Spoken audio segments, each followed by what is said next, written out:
This is a really good comment and an appropriate criticism of Dr. Mate's work. If you follow me, you know I've been on a Dr. Mate binge lately, and I've been showing a lot of his clips that I find interesting. And I can totally see why geneticists would want to pick a bone with him. But that is his theory. He is arguing that genetics do not play a bigger role as we think. The genetics only play a role in about 10% of chronic illnesses. I believe I heard him say that in another lecture. That genetics cannot explain the explosion of chronic illnesses that we have, and genetics cannot explain, and other factors cannot explain why women are experiencing way more chronic illness now than men.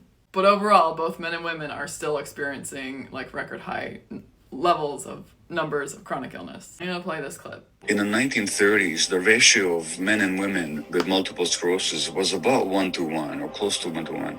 You know what it is now? 3.5 women to every man. Now, what does that tell us? It tells us it can't be a genetic problem because genes don't change in a population over 70 years or 80 years. It can't be a problem of climate or diet because that hasn't changed more for one gender than the other. What is it? I'm suggesting there's something going on in society, and that something is stress. The people with depression or psychosis or ADHD or autism or a physical illness, they're abnormal. That's one way to look at it.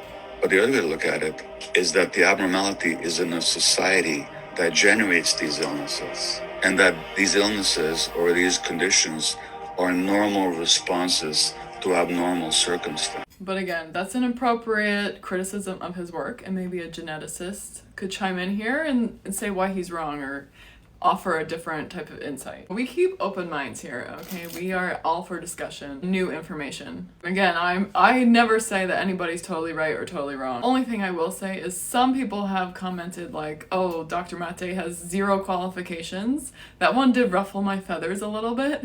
Dr. Mate was a physician, a family physician for 20 years. He was in palliative care for 7 years. He worked in downtown Vancouver with drug-addicted patients, mental illness, and has continued to do work on trauma, write several books. To say he has 0 qualifications or that he's a quack is like just absolutely, it's disrespectful. He's making a theory based on a very informed career. Again, not saying he's totally right, but to say he has 0 qualifications is not it. Thoughtful criticism of his work, I'm all for it. Let me know what you think.